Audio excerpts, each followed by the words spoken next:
What's up, guys? So today we have a question from Ozo who asks, any you would recommend to buy off of? I think he's talking about Darknet Vendors, and my answer to that would be no. As a matter of fact, I suggest don't buy anything on the Darknet.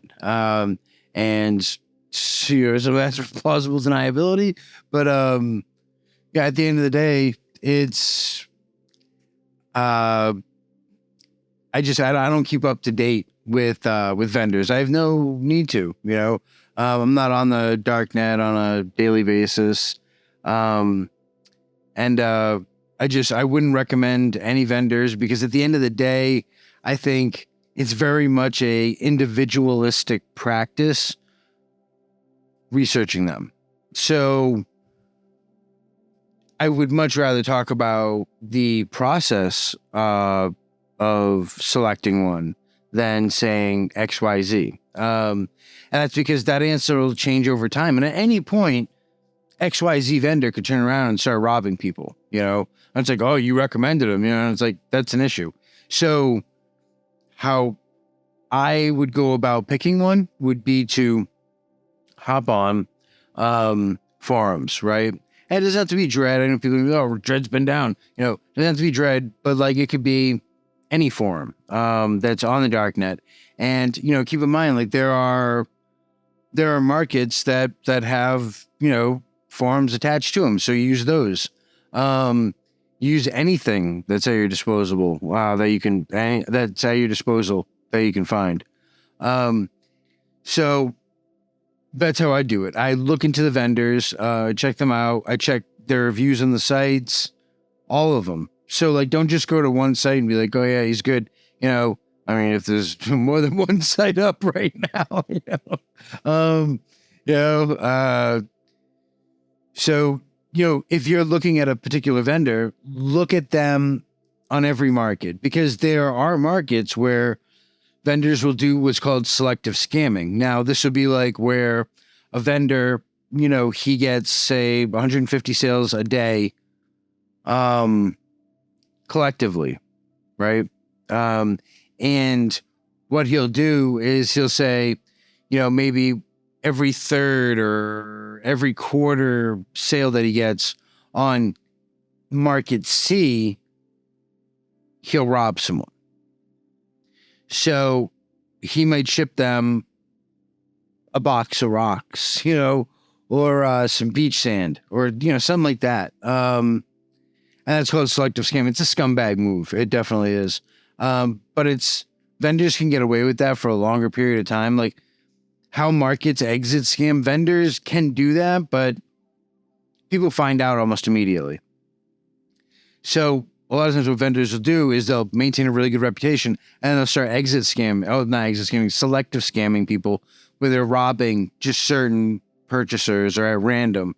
And people will be like, oh, so-and-so robbed me. And people will be like, shut up. That dude's great. I just ordered from him, and that's what happens. These people look crazy because they're like, oh, like this dude robbed me. And people are like, yeah, right. You know what I mean?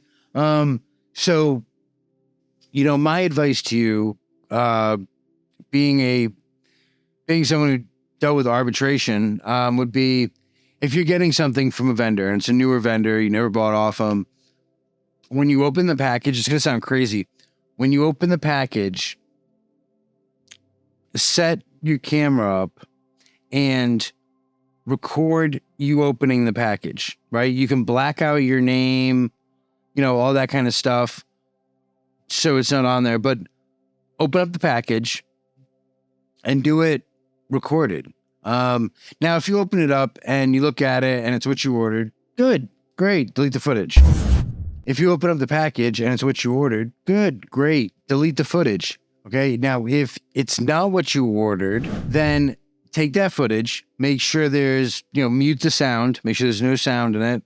And then you need to run EXIF tool on it. Okay. And go ahead and Google that, look it up. A lot of people know about EXIF data. It's like if I take a picture, sometimes my phone will have, the geolocation. So it might have my latitude, my longitude saved into that picture as metadata. It might have my camera make, my camera model, the data was taken. So you need to use EXIF tool, and it's a free tool that you can get. It works on Windows, Linux, but you get it and you run it on whatever file it is you're thinking about sharing. Now, what that'll do is it'll show you all the metadata. And a lot of people are like, well, on, maybe in Windows, I could right-click properties, I could see the metadata. Yeah, but EXIF tool is going to show you all the metadata. There's a crap load that, a lot of the system utilities, regardless of the OS, aren't going to show you. So you get EXIF tool and you can check that. One thing you need to remember is that you have metadata in almost anything, okay? So there's a ton of people now who know about metadata in photos, right? So they strip that out before they upload to social media.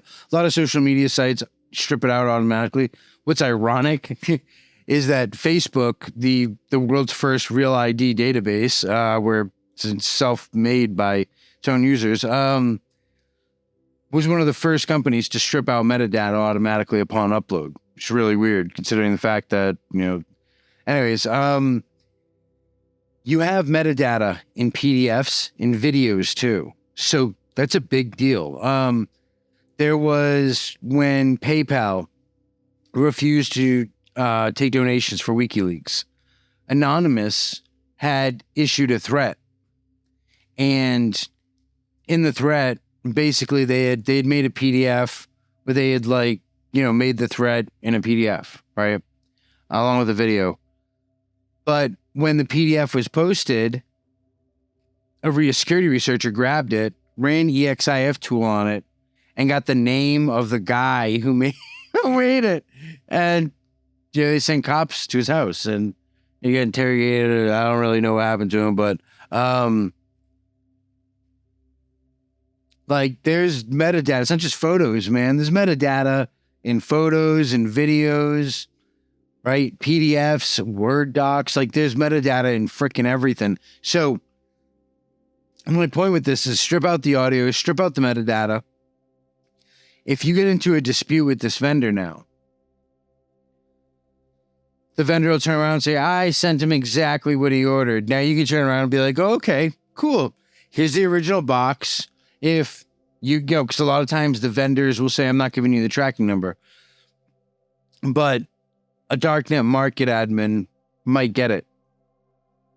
Because they might be like, hey, listen, we're not going to give you, we're not going to award this dispute to you unless you can prove that you sent it. So that then the darknet admin, the darknet vendor wanting that money is like, yeah, all right, here's a tracking number. So on that package, remember, we blacked out our address, right? So if we show it, he can see the tracking number, he can see who it's from, he can see all that information. And then we show the package being opened, we show inside of it, it's sand, not heroin or whatever you ordered. You know what I mean? And now you can beat that vendor. You can prove that he screwed you over. And they'll award you that money, And right after you're awarded that money, take a screenshot of that and go hop on the forum and be like, this guy just tried to selective scam me. Here's a picture of it. Here's a picture of the darknet market staff awarding me and blow that dude's spot up. And you can't rob other people, Yeah. Handling dispute resolution. I never seen a buyer do that. I never understood why they didn't do that, because they could definitely do that and submit it. And I would believe in a heartbeat because I can validate it, And if the darknet market vendor was like, I don't hand out tracking numbers, I'd be like, all right, cool. This person has a video, man. You know what I mean? So unless you give me that tracking number and you have some way to prove it, I'm being a darknet vendor, I can tell you they have no way to prove it. You know what I mean? So that's a way you can win as a buyer. That's a way you can win a dispute. If you don't do that, you have almost no way you can win a dispute. Well, I can take a picture of it. Yeah, good luck with that. You know what they're going to say? Oh, you just, got a bag and put some sand in it. And so learn how to not get ripped off, right? This way, at least if you get ripped off, you have some kind of insurance, some kind of backup. Hopefully you're at a good market where they actually answer disputes, they actually deal with tickets, unlike Dream. So Dream was awesome. As long as running Dark MR, I can't talk that much shit about it, but they really had bad customer service. Yeah, like do that, then research the vendor, look at them. Like, I want to buy from XYZ vendor. Okay, look at XYZ vendor on every darknet market you can find. Google search that dude. Why not? See what comes up. Go to Torch search engine, which is just for Tor, and search for his name, search for his name on I2P. See if there are any forums there that have his name on it. Search every darknet market forum that you can find.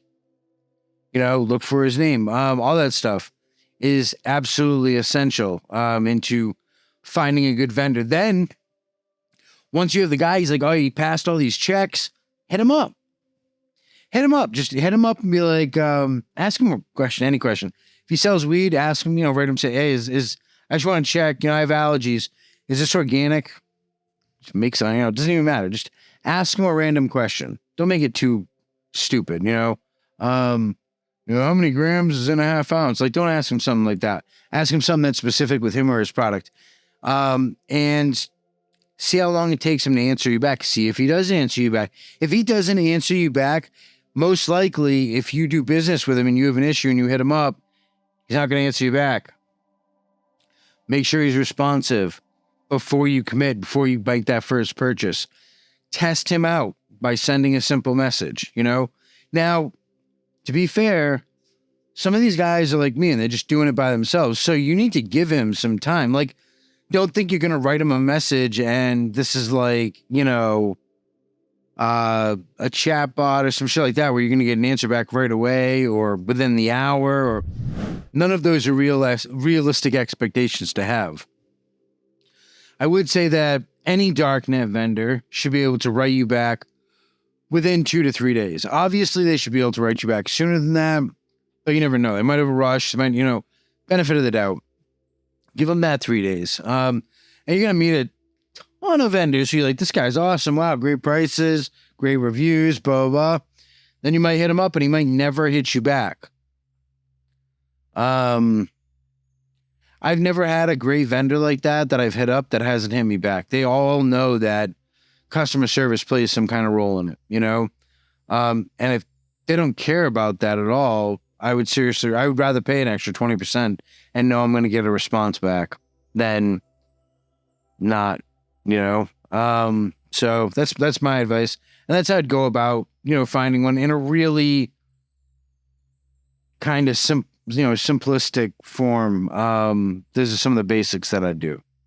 So I hope that answered your question. And I will see you guys in the next video.